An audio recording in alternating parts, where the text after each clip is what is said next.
Fantastic. Well, it's good to be in church this morning, isn't it? I'd just like to add my own little flourish to the stage setup. I'm really pleased to be here. I'm really pleased in part because I wasn't able to be here last Sunday. I was sick last Sunday. I had something that none of you wanted, so I stayed at home and kept it to myself. You're welcome.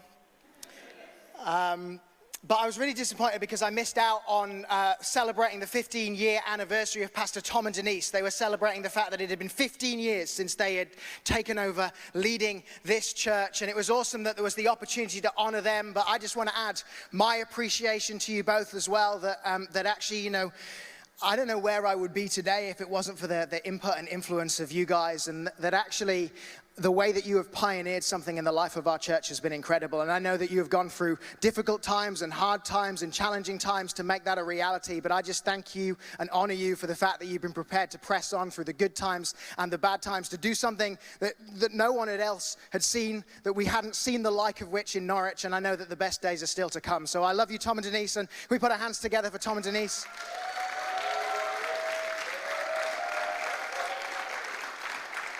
I was also disappointed because I know that as we've ticked on into summertime, it's now it's July. I know that a lot of our students start to go away, that tenancies run out at the end of June, and that people start disappearing off. And I was sad if I missed the opportunity to say goodbye to some of our students. And it just got me thinking a bit about the impact of this time of year. And you know, this isn't even part of my message, but just as Ian was talking there about the opportunity to get involved in kids because the rooms are air conditioned, I was just thinking, actually, do you know what? Summertime is a great time to get involved, full stop. Because actually summertime is a kind of all hands on deck kind of a time for church. Because so much of what we do is driven by our students who diligently and faithfully serve, in part because they have lots of free time. Unless they're medical students like I was, in which case they're working exceptionally hard. Some of the others are looking at me like I work exceptionally hard as well. I'm sure that you do, whatever degree it is that you... But actually, do you know what? That means that they're not here, so there's an opportunity for some of us who are around over the summer to step up. And step up in terms of our involvement, step up in terms of our engagement, step up in terms of getting involved in the life of our church. And do you know what? Because there's a lot of people who are away over summertime for holidays and things like that, your volunteering in the life of our church will never have more impact than it will have right now. If you wanted to do just 3 months or 2 months of serving on team, you will never find a more impacting time to sign up and get involved than right now. You can make the greatest difference by serving now, jumping on board with team. Even if it's just for July and August, this is the best possible time for you to get involved. Partly because I think there's something great about just doing it right now, but also because we know that actually in a kind of all hands on deck kind of a time, as we're believing that summer is not going to be a time when things shrink, but a time when things grow in the life of our church, we need you more than ever before to do all of the things that help to make this church tick. Because actually this church is not about, lights or about a building or about an organization. Church is about people. Church is a community. Church is about all of us being together, living life together, but there's also something really powerful when we serve together. So can I encourage you, maybe you've only just started coming along, what a great time to get involved. Maybe you've been coming for ages and you've never quite made that step, whether it's weeks or months or even years, and you've never quite made that step into getting involved, or you did it once and you've stopped doing it recently, or you stopped doing it a while ago. Now is a great time to get back involved. Whether it's serving on welcome team, or whether it's serving in kids, whether it's home team, whatever that looks like, head to the Next Steps area. They will help you to find a place that you can make that meaningful contribution over this summertime. Does that sound good? Yeah. Fantastic. I'll get to the message now. I've been stirred up a little bit by seeing all of these sporting victories. I know that it's a difficult time for Ian because even though his accent doesn't suggest it, he is Scottish. So Ian, every 4 years there's this thing called the World Cup. And decent football teams play in it. I can understand why you've missed it. Being Scottish, I should think you've just scrubbed that out of the calendar.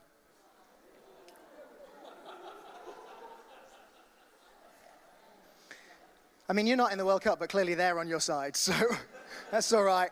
But I was thinking about my own sporting prowess, and this might come as a surprise to you, but I was not I was never particularly gifted at sport at school. There was something about kind of my weedy frame, lack of hand-eye coordination, and complete absence of any discernible sporting skill meant that I wasn't that good at sport at school, or now. We're, as Ian's mentioned, doing this series that's all about being a standout. And I never really stood out at sport at school. I think the only time that I stood out at sport was after they picked everyone else for the teams. Then I was standing out on my own while the opposing captains argued about which one of them had to take me, because me being on their team made them less likely to win than if they had nobody there instead. I know that growing up playing sport, I was something of an underdog. But actually, thinking about underdogs, my most striking underdog experience didn't happen on the sporting field. It actually happened in a pub car park. I think it was between my first and second year of university. And I was home for the summer, and we'd been out to the pub with a few friends. And as the three of us were walking over to our car to head off home, we were approached by a gang of lads. And they asked if we had a light. We said that we didn't, because we didn't. And they asked again. And before we had a chance to answer, all hell broke loose. Unexpectedly, entirely unprovoked, they just attacked us. And we might have been slightly older than us, but we were slightly older than them, but we were entirely unprepared for this. And there was a lot more of them than there were of us, especially after one of my mates legged it and left two of us on our own. And I still remember the trauma at the time of kind of punches being rained down upon me, and seeing one of my other friends getting kicked in the head, and not being able to do anything about it, not being able to get away, not being able to really effectively fight back, just finding that there were just too many of them. And eventually we managed to escape, and we kind of ran off, being chased by this kind of shambling horde. It was a bit like Jon Snow being chased by White Walkers. Only I looked slightly less heroic. But I remember the feelings in that moment. And I think that I've never felt more like an underdog than I did back then. Overwhelmed, full of fear, angry, but unable to make any kind of a difference. I couldn't help my friend. I couldn't even help myself. We couldn't even get away at first.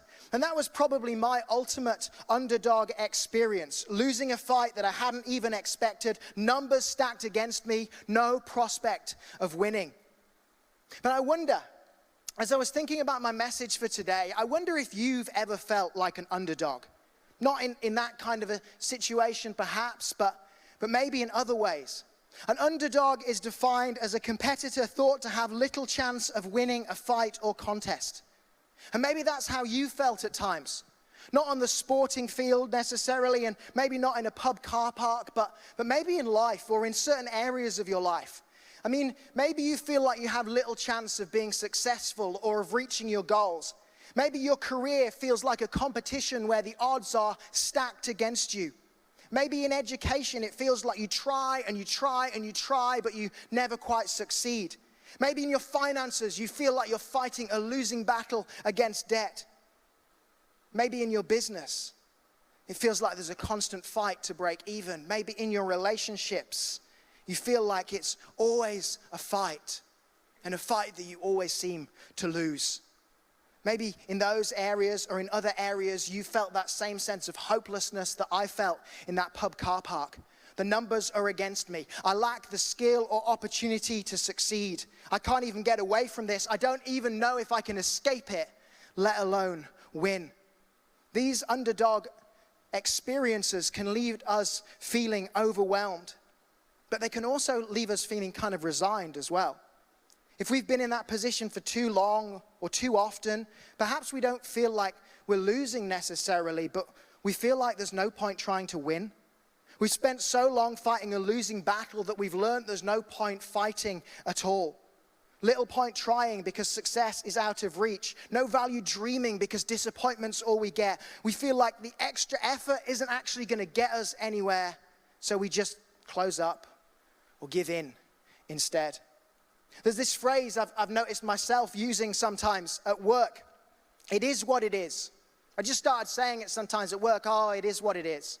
And I worry that actually those words are a bit defeatist. I worry that actually what I'm saying when I say it is what it is what I'm saying is that it isn't how it should be and it isn't how it could be, but I'm not sure I've got the energy or power to change it, so I'll leave it how it is. It is how it is. Maybe you've started using words like that. Or maybe you've started to feel like the other kind of underdog. The other definition of an underdog is a person who has little status in society. And maybe if you're honest, you felt that way. Maybe you felt a bit ignored, you felt a bit sidelined, you felt a bit like a second thought. Then it isn't a nice feeling, but it is a common feeling. Isolation is an ever-growing problem in our society. The irony is that we live in a world that is more technologically connected than it ever has been before, and yet we feel less socially connected than we ever have before. And as I said, we're partway through this series that is all about being a standout. And a standout is defined as someone of exceptional quality or ability, but how can we be a standout if we feel like an underdog? Well, I want to suggest to you today that there is something uniquely powerful about our underdog experience. Something that actually sets us up for unprecedented success. That whether you call yourself a Christian today or not, I think there is something that happens when we embrace the underdog position that can actually be hugely powerful as long as we go about it in the right way. This is a lesson which is wedded to the concept of the church. The early church, the first century church, is a prime example of the effectiveness of the underdog. It was a minority group in the vastness of the Roman Empire, persecuted on all sides, yet grew exponentially, going from being seen as a tiny offshoot sect of Judaism to becoming the religion of Rome in just a few short centuries. And throughout the scope of time, God has been catapulting the unlikely, ill-equipped, and unexpected into unprecedented standout success. And today we're going to focus on the underdog story that we are probably all aware of. It's outlined in 1 Samuel 17, and when I tell you the names of those involved, you probably heard this used to describe an underdog context. And whether we feel overwhelmed or up against it, like we're fighting a losing battle, or just resigned to how things are, there is something in this that will speak to the underdog in us. We're going to hear about David against Goliath. So let me set the scene. God's chosen people, the Israelites, are facing their old enemies, the Philistines. The Philistines have this giant champion, Goliath, who challenges the Israelites every morning for 40 days to send a champion to face him one-to-one. The Israelites are scared. They're cowering. They don't want to fight the giant. They know, or it looks like, a one-way route to death. And David is there because he's been sent to deliver lunch for his brothers. But overhearing the rudeness of Goliath's comments about the Israelites, David decides that he wants to get involved. The word of this comes to the king. I want to read to you from 1 Samuel 17, verse 32, but this is really dramatic, and I don't know if I've got the voice for it. So Andy Gilbert, you're going to disappear off midway through this week to go and get married in India. Ian's telling me you've got like a month off, so I'm going to make you do some work before you go. So from verse 32, please. Everyone else, you can read it on the screen, but I'd keep your eyes on Andy. You go for it, Andy. 1 Samuel 17, starting at verse 32. David said to Saul, "Let no one lose heart on account of this Philistine. Your servant will go and fight him."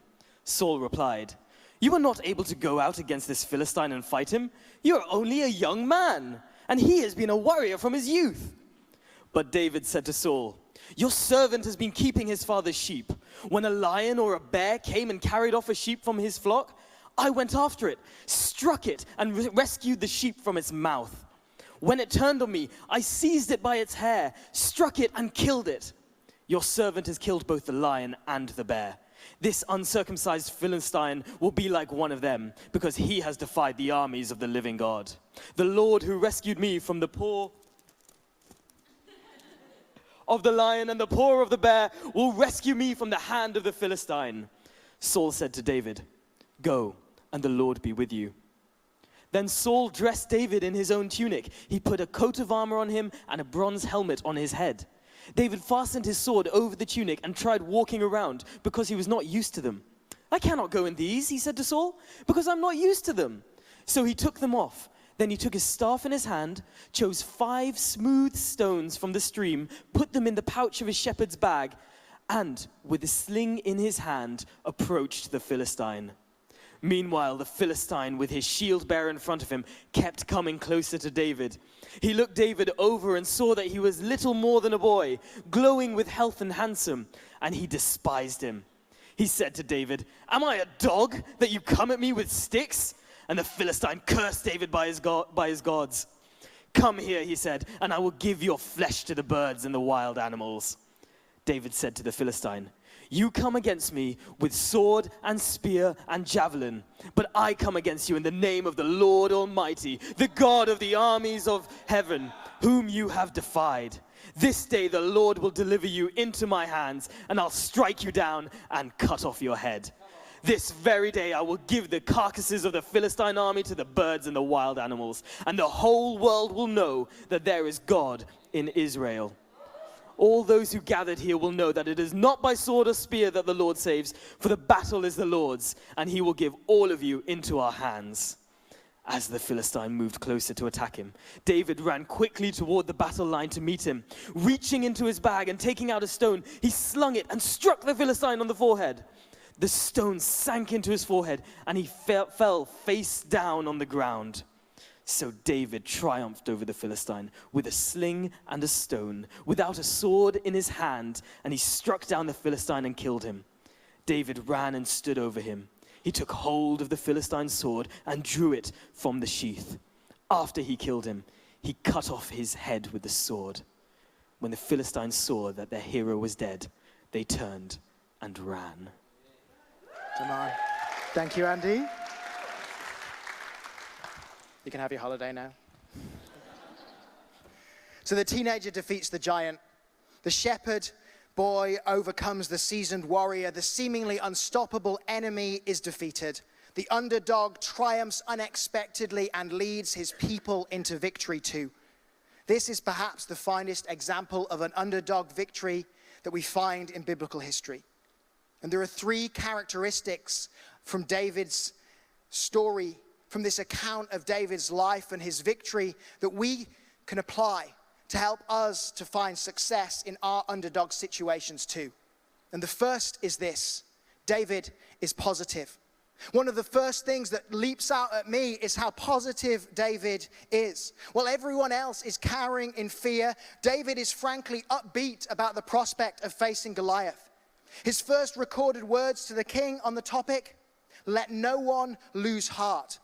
Another translation puts it, "Don't worry." Can you imagine?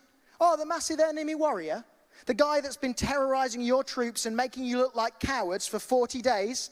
Don't worry about him, mate. I'll soon sort him out. Yet there must have been something attractive about David's positivity, something that drew the king's attention, because it is comments like that that got David in front of the king in the first place and convinced the king to stake his reputation and success on David's skills. There's something infectious about that kind of positivity, isn't there? There's something compelling about it, something energizing. And if we're to succeed as the underdog, we need a bit of that can-do spirit. And our friends need it too. We all benefit from someone who encourages us, who picks us up when we're down, who reminds us that things aren't so bad, that tomorrow can be better than yesterday. We see this at the end of that passage, actually, because as David secures the victory, the Israelites rush into battle to rout the Philistines. But often it is this positivity that erodes away when we feel like we've been fighting a losing battle for too long. We see this in the Israelites in the passage. They're fed up with the constant insults. They're feeling disempowered and inadequate in the face of Goliath's constant taunts. And there were probably better warriors than David in the Israelite army. There were certainly more seasoned soldiers. And yet he is the one who steps up because he has the positivity to get involved in the fight. And in part, that's probably because he's fresh on the scene. He hasn't been there the whole time. He has a new perspective. And that's why we benefit from living open lives, from being prepared to make new friends and meet new people, to embrace new experiences and accept new opportunities, because the new can galvanize that positivity in us. But David's positivity is not blind optimism. It is not purely positive mental attitude. It is not just good vibes. There is a basis for it found in those verses that we read. And two things really stand out. A, past faithfulness. Because when asked by the king why he thinks he will succeed, David reels off a list of past victories, of how he's fought bears and lions while defending sheep. And as he says, the Lord who rescued me from the paw of the lion and the paw of the bear will rescue me from the hand of this Philistine. David knows that God has been faithful to him in the past, so he is positive about the future. And for many of us, if we're lacking positivity, we need to remind ourselves of what God has done before. We need to remind ourselves of the times that God has come through, of the times that he's helped us, that he's rescued us, that he's been with us. Because when we remember past faithfulness, we will find positivity for the future. But the other thing is personal friendship. As David runs toward Goliath, he says, you come against me with sword and spear and javelin, but I come against you in the name of the Lord Almighty. David knows who's on his side. He has a relationship with God which has been forged through both worship and work on the mountainside, but is very much alive in this moment here. It is a living, active relationship with God which galvanizes David's positivity. And the startling truth is that we can all know that. Even if you wouldn't say that you are a Christian today, a relationship with God is available to you. It is made possible by Jesus Christ, who gave up the glory of heaven to walk on this earth, who lived a sinless, perfect life, who offered that life in our place to clear away the imperfections that should separate us from God, and who was raised to life 3 days later to create a new way, a way for each and every one of us into God's presence, into relationship with God. Through Jesus, we can know God. Through Jesus, we can make our peace with God. Through Jesus, God comes into our lives. And through Jesus, we can both follow God and walk closely with him. It is just that kind of personal relationship that marks out David here. He really, really knows God, and he knows that God is with him even in the greatest fight of his life. I think sometimes we struggle to muster those aspects. But if we can start just by remembering God's past faithfulness or his personal friendship, we are on the road to the kind of positivity that turns underdogs into standout successes. If we want that positivity about the future, we need a conscious awareness of God's past faithfulness and of personal friendship with him. But that's only the first point. Is this helping? I feel like I want to come down there and just check that you're getting it. I feel like I want to take a little walk and find out whether you're grasping hold of this today. I feel like I want to come down and just check that you're on board with this. I want to be proactive about checking your engagement. Partly because that's what we see next in David. The first thing we see about him is that he's positive. The second thing that we see about him is that he's proactive. What is it that it says in the verse? As the Philistine moved closer to attack him, David ran quickly toward the battle line to meet him. This guy is the giant that has terrified the entire Israelite army, and yet David is prepared to run towards him into battle. I wonder what would happen in our lives if we took that kind of a proactive approach to our problems. Would there be some problems that we would nip in the bud before they get so big that they were insurmountable? Are there little changes that we can start to make right now that might set in motion a change of events that transforms that situation that we've been struggling with? It is one of the things that we see in the life of David, and it is also one of the things that we see in the early church. A book by Phil Cook and Jonathan Bach, it talks about the proactive nature of the early Christians, and there are so many examples, but there's one that stood out to me about how they responded when they experienced plague.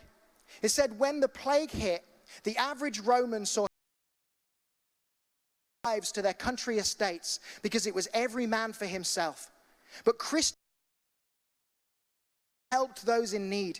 Even at the risk of their own lives, they went to the places where the disease was at its worst.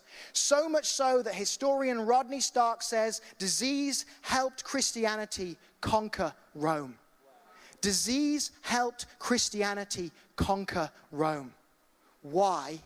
Because the Christians were prepared to run toward the trouble, not away from it. And I think that in our Western world, we've been taught to do the opposite. As Andy taught us a few weeks ago, we often come to aspire toward comfort as a sign that life is going well. But what was your quote, Andy? I think it was something like this: a comfortable life rarely sets you up for greatness. What if we were proactive like David was? What if we were prepared to run toward trouble like David was? What if we were prepared to take a positive, proactive, front-footed, forward-moving step when faced with a difficult situation? I've put this in a question that I think might help us to put it into practice. What's one change I'm waiting for that I could make right now? Because I think we all have situations in life where we wish that things would change and we are waiting for them to change. But what's one thing we could do right now to enact that change? What's one thing I'm waiting for that I could change right now? The first thing that we see about David is that he is positive. The second thing that we see about David is that he is proactive. And there is a third thing that marks him out, that allows him to stand out as the underdog, that enables him to find success. He is positive, he is proactive, and he is innovative. You see, all those of us that have grown up with this account, who have been taught it like I was in Sunday school, have this misplaced picture of David with his sling. I think we have this picture of a slingshot that looks a bit like that. We think of it as a toy almost. But David's slingshot was not like that. As Andy taught us when he spoke on this message some time ago, actually David's sling would have looked more like this. This was the kind of sling that was used by shepherds to defend their sheep, but was also used in armies as a form of ranged attack. David wasn't taking a toy to this fight. He was actually taking a cutting-edge weapon. For those of us that were raised on English medieval history, our image of long-ranged weapons tends to be of bows and arrows. But in the long-ranged weapons of David's day were the slingers, guys who would use impressive sling to shoot stones or bullets of lead at their enemies with huge force and great speed. These would have taken much time and effort to master, but they were deadly, allowing them to take out enemies before they even got close, which is exactly what we see with David. He takes down Goliath before the giant can even get close. One stone carefully aimed and boom, down goes the big man. Far from taking a toy into battle with a giant, this is more like David taking a gun to a knife fight. We think that this is a one-sided battle. That's the way it's always portrayed. That's the way that I've talked about it today. We think that poor David has the odds stacked against him, faced with a far bigger opponent, faced with a seasoned warrior, with a huge hulk of a man. And we are right that this fight was far from fair, but not in Goliath's favor. David's willingness to embrace this new weapon, to take him on with something different to what anyone else in the Israelite army had thought of, to train with it, to practice it, and to master it in the hills meant that Goliath never stood a chance. He was yesterday's man, fighting against progress, stuck with a sword and shield while the new hero picked him off from afar. This is, I think, perhaps the most significant key to finding success as an underdog. This is how we stand out, when we're prepared to do something differently, when we're prepared to embrace new ideas, to grasp hold of new technology or thinking, to think of a new and better way. The reality is that there would probably be lots of people skilled in using slings in David's army. But everyone else was thinking, I'm going to fight the giant with a sword. And he thought, well, I'm going to use the thing that I'm really good at. He was innovative. And to be innovative means to introduce new ideas, to be original and creative. It is fresh, novel, unconventional, unorthodox, unfamiliar, unusual, even unprecedented. It is experimental, off-center, avant-garde. It is inventive and ingenious, advanced, modern, or futuristic, groundbreaking and pioneering, newfangled, radical, even disruptive or revolutionary. And I think one of the saddest things is that those are not often words that people would associate with the church. Yet they are words that have been associated with the people of God throughout the Bible. And with the early church as it grew exponentially and spread uncontrollably. And they are words that would undoubtedly define the person and work of Jesus Christ as we read about him in the New Testament. Indeed, that song that we sang earlier, New Wine, recalls the words of Jesus in Matthew 9, Mark 2, and Luke chapter 5. 3 Gospels all recording the same thing because of its significance. In each, Jesus is warning the teachers of the law that change is coming, that God is doing something new, and that their old ways can't contain the fresh outpouring of what God is about to do. If we're not careful, we can become so wedded to the way that we have done things that we miss the opportunity to try something different. So stuck in our ways that we miss the opportunities that would open up if we tried something new. We're aimlessly waving our old sword around while the stone of change comes flying towards our forehead as surely as the passage of time. If we're to be standouts, even when we feel like underdogs, we need to learn to innovate. We need to follow David's example, to be prepared to sacrifice the old to embrace the new. We see this first in David's proficiency with the slingshot. He clearly practiced this a lot. And likewise, we need to be prepared to learn new technology or to learn new thinking, to embrace new ideas, to give time and effort to pick up something fresh. But secondly, we see it in the way that David rejects Saul's armor. It does not fit him. It is not right. It was the tool of yesterday's trade, and it will offer him no help and no protection in the fight that is to come. So we need to be prepared to cast off some stuff that we embrace right now in order to take hold of the opportunity of tomorrow. We need to innovate. We need to ask ourselves, what's one thing I could do differently right now? And we as a church are embracing this idea. Pastor Tom has always valued innovation. He has always pushed us forward towards a fresh expression, toward fresh ways of doing things, to take risks and to take chances and to try something new. And you see that a bit in our plans for summer nights as we give something different a go over August to see if we can book the trend of church attendance across the summer. But even more strikingly is the other new idea that Pastor Tom mentioned last Sunday. Because this is our very last week of Connect Groups. As of this time next week, Connect Groups will be no more. And in September, instead of doing Connect Groups, we're doing dinner parties. With no set discussion and no formal structure, just dinner, friends old and new, and lots of fun. We're doing something different. Why? Because we think it will make it easier for you to invite people to it. Because we haven't tried it this way, and because we think it'll be fun. Will it work? Who knows? We might find out that there's a really good reason why churches like ours generally do Connect Groups.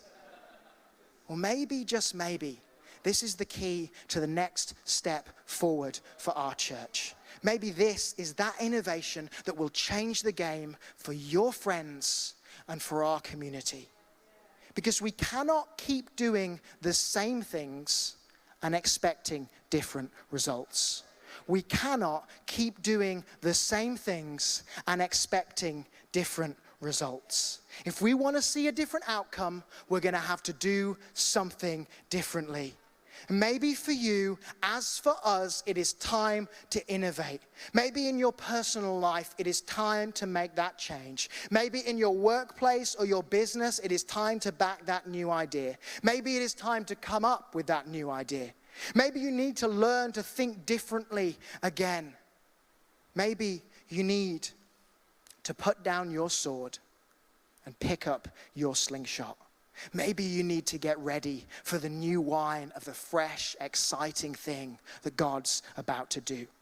David is a living, breathing, running, fighting example of God-given innovation. It is a key characteristic which turns an underdog into a standout success. Taken in conjunction with the other elements, we find a roadmap forward even in the face of great challenge or stress. David then is positive, he is proactive, he is innovative. I wanted this acronym on purpose: positive, proactive, innovative. PPI. Because those are 3 letters that we've heard more than often enough, aren't they? But instead of being about payment protection insurance, this is about a cast iron assurance that you can stand out even when faced with great challenge or stress. And my hope is that when you hear the adverts, when you see it on the buses, and when they phone you up and ask if you've been missold it, that you'll remember positive, proactive, innovative, because those are 3 characteristics which turn the underdog into a stand out success. What would happen if we were a people like that? What difference would it make in our lives and in our world? I believe that you can make a difference, that no matter how the odds may be stacked against you, however significant the challenge or how big the giant in your way, God has a long and storied history of using underdogs, of changing their lives and working through them to change their world. I believe that there is a world of difference on the other side of your underdog success, because your success won't just change you, it will change many lives in your world. And you may feel like the underdog, beaten, forgotten, out of luck or out of energy, but there is a standout success waiting on the other side of whatever causes you most stress. There is a breakthrough on the other side of the giant, the likes of which you cannot imagine yet. But if we are to know that standout success, we need to follow the example of David, to be PPI people. Positive, proactive, innovative. Give it a go this week and be ready, because there are giants to topple and lives to be transformed, yours included. There is a people, a nation to be set free. Would you stand with me? We're going to sing.